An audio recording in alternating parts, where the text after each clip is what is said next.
Hello, everyone, and welcome to Body Bags. I'll be your reviewer for today. I am Sinema77, horror and cult film lover, and the movie I want to talk about today came out in 2015. The movie is called Almost Mercy, and according to the cover there, it stars Bill Moseley and Kane Hodder. But this is another one of those cases where, even though their names are put on the top of it to bring in the horror audience, they play very small roles in this movie. But this is a very good movie, though, nonetheless. You got two kids, Jackson and Emily. Jackson, I believe, is played by Jesse Default, and Emily is played by Danielle Guldin. And they start off as young kids, and they become friends and everything else. And then as they grow up and everything, they kind of realize that they're more the outsider kind of kids, and you know, they're kind of looked at as more like the goth emo kids and stuff like that. So they're constantly being picked on by the bullies, and they're constantly being picked on by like the jocks and stuff like that. And it's all right, as when they're kids and everything else. But the problem is like Jackson, he turns around and he goes to the local minister, played by Bill Moseley, and he's asking him to, help him out and to mentor him and everything else. And Bill Moseley actually ends up sexually abusing him. Whereas meanwhile, you got Emily. She's basically like she's in sixth grade, and Kane Hodder's playing like he's playing the gym coach and everything, and she's like she's kind of doing like the goth emo thing, like while everybody's out playing sports and stuff like that. She's sitting in the bleachers, writing poetry or sketching or whatever she does. And so he's talking to her, trying to get her to play sports and everything else, and she doesn't want to do it and everything. At one point, he calls her into his office and basically talks to her about like, you do have potential and you could really be something great, but you got to want to do this and, step up your game and everything else and all this other kind of stuff. I believe in you and I think that you could do really, really well and so on and so forth and all this kind of stuff. And so she's thinking like he's trying to be nice and everything else. And wow, that's great and all this other kind of stuff.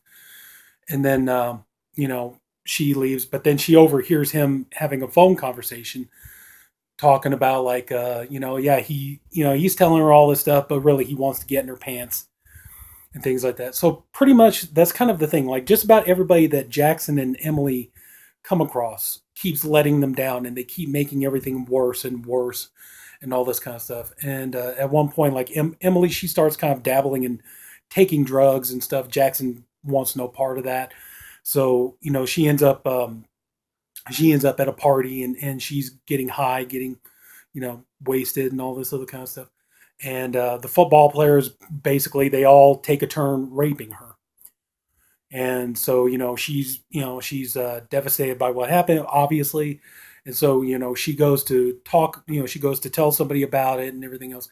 And I think it's like the principal or the guidance counselor or somebody, and he's actually telling her, he's telling her, it's like, well, see, here's the thing, these are really good guys and they got a promising future and everything. We don't want to ruin that.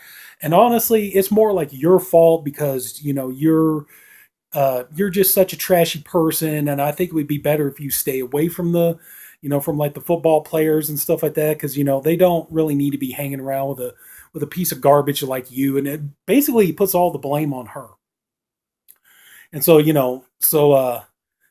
they continue on, and Jackson, he starts becoming just, very, sociopath and all this stuff. And he decides he wants to go ahead and do a school shooting. He's sick of everybody. He's sick of the bullshit. He's sick of everybody they turn to ends up letting them down. And, so he finally decides, I've had enough of this shit. I just want to take them all out and everything else. And he's asking Emily to help him. And he actually has like drawn up plans about how he would go about doing such a thing. And so he asks Emily, would you help me do this school shooting and things like that? And Emily's talking him down and everything else and saying, don't do this. These sons of bitches are not worth it. And we're so close to being out of here. And, we'll, just ride it out. It's hard as hell, but just ride it out. We'll get through this and everything else. And, it'll all be good. Just please, don't let them win. Don't let them get the best of you.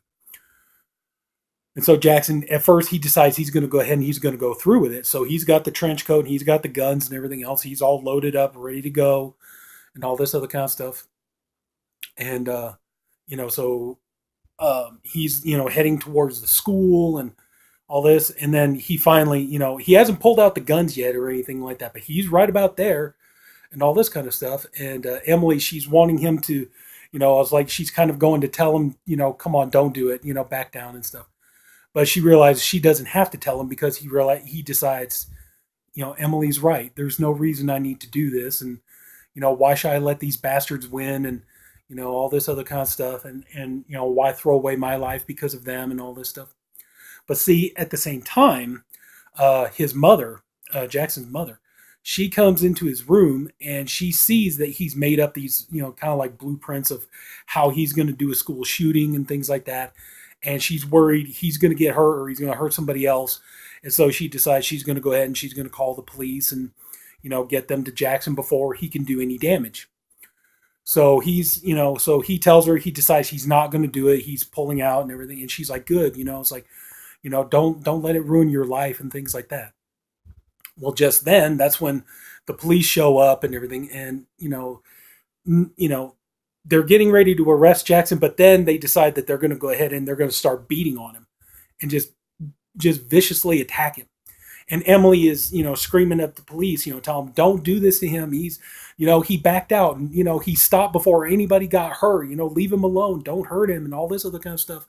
And they're just knocking her out of the way and, just jolly stomping the hell out of Jackson and everything else and beating him up and everything.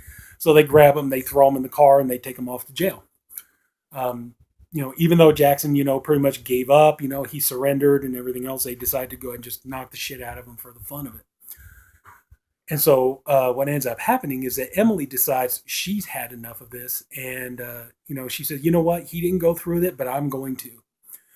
And, she's like, I've had enough of this shit too and everything. And it's all like, this is bullshit. It's at the point like there have been so many wrongs done against us that this stuff needs to be righted. And she takes it upon herself. She's going to go against, like Bill Moseley, like he's stealing money. His character is stealing money from the church so that he can go off on a trip so that he can sexually molest young boys. So she decides she's going to get revenge on him. At one point she overhears Kane Hodder talking on the phone about like, she's luring him into a trap so she can get revenge on him and stuff. And she overhears him on the phone and he's talking about like, yeah, this girl, she called me and everything else. And I'm so glad, cause, it's like, I've been talking to her and I've been trying to, I've been wanting to hit that pussy ever since she was in sixth grade and all this stuff. And, just kind of like, you see how horrible these people are and stuff. And just, on and on. And, the jocks that raped her and everything else. And, so she decides she's going to take revenge, and I don't want to give it all away or anything, but, yeah, this movie I think is really incredibly well done. It's well acted. It's an interesting story. I like the fact that, I like the way that they portrayed Jackson and Emily in the sense that they're not your typical, like what you normally would see in a movie about a school shooter. Usually when they do that, the boy or girl or, whoever's going to do the school shootings, usually they're very like self-obsessed and they don't think about anything but themselves. And, just, it's always me, and all this other kind of stuff. Whereas like Jackson and Emily, they're talking, they're trying to explore their options and everything else. And, they're saying, well, why should we let these bastards, if we kill them, we're no better than they are, and all this other kind of stuff. Why let them win, piss on them and all this other kind of stuff.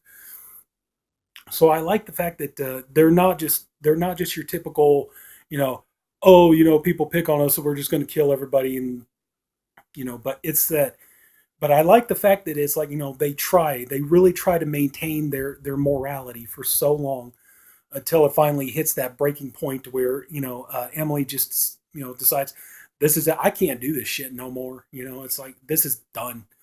It's like, this shit has gone on for too long. It's happened to us. There's no telling who else all this terrible stuff is going to happen to. So, she decides she's going to go ahead and she's going to deal with it. So, but anyway, though, this movie actually really was a very pleasant surprise for me. I think it was a much better film than I really initially thought it was going to be. And, the two actors, who played Jackson and Emily, I think they both did great jobs. They gave great performances. Bill Moseley, it's always great to see him in a movie, even if he's not playing the most likable character in the world. Kane Hodder, it's always a pleasure to see him do any kind of a movie, So, I mean, whether he's in makeup or not, it's like you're a horror fan, Kane Hodder's in a movie, you smile. It's just as simple as that. But anyway, yeah, I would definitely recommend Almost Mercy. It's more of it doesn't have any monsters or anything. It's very much of a human horror story, kind of a more reality based horror story. But this movie is really well done. The acting is good, the writing is good, and I really recommend this movie. So anyway, that's it. We talked about Almost Mercy. If anybody took the time to watch this video, I thank you for doing it, and I appreciate you for doing it. I hope you enjoy the video. If you do, please like and subscribe to Body Bags.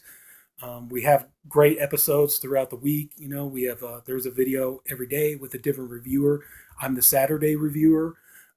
We got a bunch of great guys doing great reviews, great stuff, and yeah, you'll really enjoy it. So if this is your first time to watching any of these videos, so that's it. Take care. Thank you very much for watching this episode, and I hope you enjoy the rest of the Body Bags week. Sinema77, horror and cult film lover, saying have a good day. Bye bye.